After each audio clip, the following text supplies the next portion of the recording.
Statement by Minister Sheikh Jaishankar. Mr. Chairman, sir, I rise to apprise this august House of certain recent developments pertaining to Bangladesh. As honorable members are aware, India-Bangladesh relations have been exceptionally close for many decades over many governments. Concern about recent violence and instability there is shared across the political spectrum. Since the election in January 2024, there has been considerable tension, deep divides, and growing polarization in Bangladesh politics. This underlying foundation aggravated a student agitation that started in June this year. There was growing violence, including attacks on public buildings and infrastructure, as well as traffic and rail obstruction. The violence continued through the month of July. Throughout this period, we repeatedly counseled restraint and urged that the situation be diffused through dialogue. Similar urgings were made to various political forces with whom we were in touch. So, despite a Supreme Court judgment on 21 July, there was no let-up in the public agitation. Various decisions and actions taken thereafter only exacerbated the situation. The agitation at this stage coalesced around a one-point agenda, that is that the Prime Minister, Sheikh Hasina, should step down.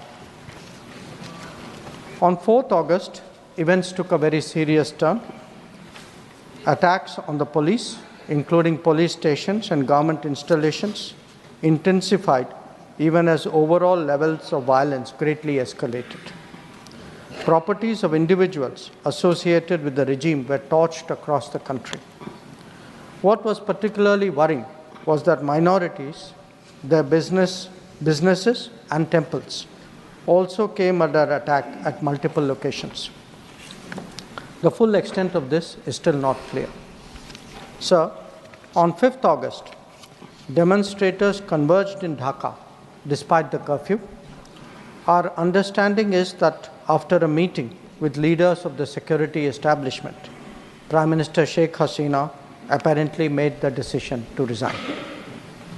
At very short notice, she requested approval to come for the moment to India. We simultaneously received a request for flight clearance from Bangladesh authorities. She arrived yesterday evening in Delhi. The situation in Bangladesh, sir, is still evolving. The Army Chief, General Waqar-uz-Zaman, addressed the nation on 5th August. He spoke about assuming responsibility and constituting an interim government. We are in close and continuous touch with the Indian community in Bangladesh through our diplomatic missions. There are an estimated 19,000 Indian nationals there, of which about 9,000 are students. The bulk of the students, however, have already returned to India in the month of July on the advice of the High Commission. In terms of our diplomatic presence, in addition to the High Commission in Dhaka, we have assistant High Commissions in Chittagong, Rajshahi, Khulna, and Sylhet. It is our expectation that the host government will provide the required security protection for these establishments. We look forward to their normal functioning once the situation stabilizes. Chairman, sir, we are also monitoring the situation with regard to the status of minorities. There are reports of initiatives by various groups and organizations to ensure their protection and well-being. We welcome that, but will naturally remain deeply concerned till law and order is visibly restored.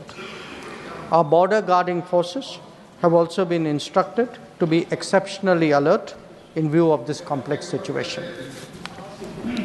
In the last 24 hours, we have also been in regular touch with the authorities in Dhaka. This is the situation as of now. I seek the understanding and support of the House in regard to sensitive issues regarding an important neighbor on which there has always been strong national consensus. Thank you.